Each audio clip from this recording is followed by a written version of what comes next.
Hi, my name is Cindy Person. I am a local attorney who focuses on land use and zoning law in Georgetown County.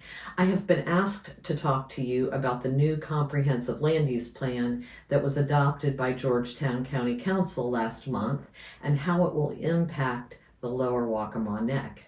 As a longtime resident of Pawleys Island, I have been paying very close attention to this land use plan update process because it serves as the foundation for the future development of our community. Over the years, poorly planned, haphazard development has taken its toll on the Waccamaw Neck. We are at a critical tipping point, and the folks who live here are well aware of that, even if the county turns a blind eye. As soon as the first draft of the land use plan was made public this past February, we had a team of local volunteer experts analyze every aspect of the plan.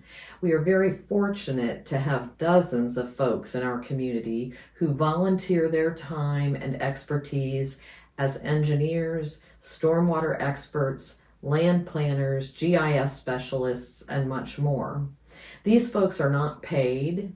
They are not tied to special interests. They have nothing to gain financially. They volunteer their time because they live here and they care about the future of our community.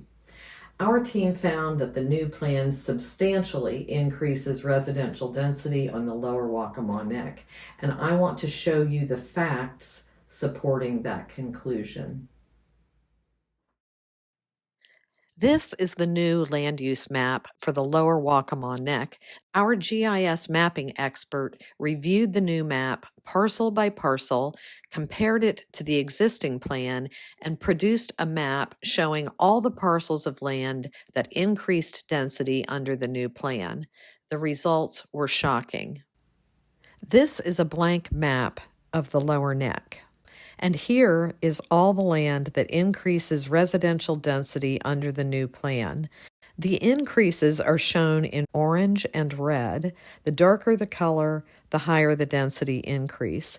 Our expert then took the underlying data for these parcels, which would include the acreage and amount of increase, and calculated a very accurate, conservative estimate of the ultimate impact of this new plan on the lower Waccamaw Neck. The plan allows 4,682 more households than the previous plan. This amounts to 11,330 more people.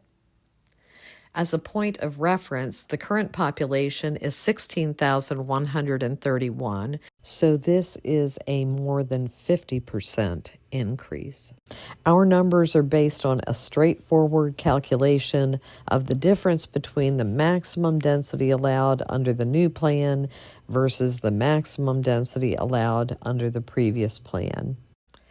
In addition to substantially increasing density, the other big difference is that this new plan changes our Highway 17 corridor from primarily commercial uses to allow high and medium density residential from Prince George to Brookgreen Gardens. This new residential use is not compatible with the current Waccamaw Neck corridor overlay zone, which contemplates primarily small businesses and attractive retail shops and restaurants. Our previous plan allowed no residential in areas designated commercial.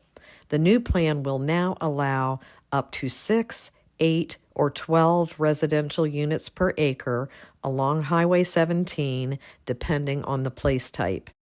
As you can see, the highest concentration of increased density is between the North and South Causeway and from Martin Luther King south to Waverly Road and the adjacent neighborhoods in the heart of the Pawleys Island mainland.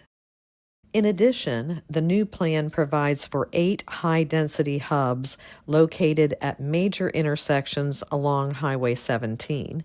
These hubs consist of new land-use place types called Village Center and Community Mixed Use. From south to north, they will be at Founders, Hagley, South Causeway, True Blue, Pettigrew, Waverly, Parkersville, and North Litchfield. These hubs will allow high-density, mixed-use development with a residential density of up to 8 or 12 units per acre, depending on the place type. This increased density along Highway 17 spills over into the adjacent neighborhoods, much of which is in our traditional African American communities of Parkersville and Fraserville. Currently, this land is predominantly used for medium-density single-family homes. The new plan allows high-density, mixed-use, and multifamily. A significant amount of this land is heirs property, which means the most recent deed is in the name of a deceased person, sometimes 4 or 5 generations back. So the land is owned jointly by all the heirs of that person. Title is not clear, which makes it ripe for predatory development. Higher density means more profit for developers, and our new land use plan provides plenty of incentive for developers to seek out an unsuspecting heir, usually one from out of town, who may not even know he owns the land.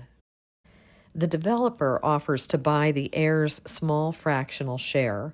At that point, the developer has his foot in the door and is able to start a court action to force the sale of the land, usually to the developer, displacing the heirs who have lived on the land for generations. Because developers are allowed to provide notice to unknown heirs by publication of a small print ad in a local newspaper, many heirs property landowners lose their property rights without ever knowing that a court action is taking place. In case you wonder how often this happens, take a ride down Pettigrew Drive and you will see this horrendous and heartbreaking situation playing out everywhere you look. Hagley is another area that has been drastically impacted by this new land use plan. Under the former plan, most of the land in the heart of Hagley was designated as low-density residential, which allows 2 houses per acre.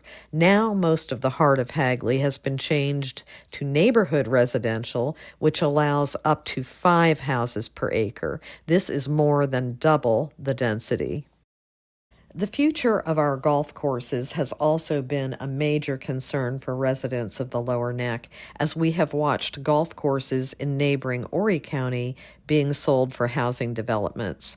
Founders Club, which is in the heart of Hagley, and Litchfield Country Club are particularly vulnerable because these 2 courses are already zoned R10, which allows medium-density residential development.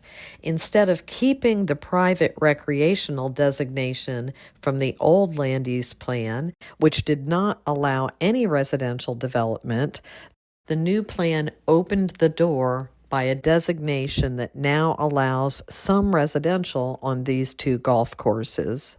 It is movement in the wrong direction, which is consistent with the entire plan for the Waccamaw Neck. Despite the fact that thousands of residents were actively opposed to this land use plan and hundreds showed up at multiple public meetings to speak out against it, the county forged ahead and approved it anyway. The land use plan is now a reality for residents of the Waccamaw Neck. We are very familiar with our county's land use policies, their history of development and zoning change approvals, and their frequent lack of enforcement of county ordinance violations. Residents of the Waccamaw Neck can expect the new land use plan to be acted upon by developers and approved by the county as quickly as they can get their acts together. This will include new high-density, multifamily, mixed-use residential development along the entire Highway 17 commercial corridor and adjacent neighborhoods. Double residential density in the heart of Hagley. Predatory development of heirs property in our traditional minority communities. Those who have studied the land use and development history of Myrtle Beach and Mount Pleasant understand that what this new land use plan allows on our Highway 17 commercial corridor follows the same path as those two communities. If this plan is built out, and it surely will be, Pawleys Island and Murrells Inlet will be unrecognizable in 10 years. Thank you for the opportunity to provide this presentation about the impact of our new comprehensive land use plan on the lower Waccamaw Neck.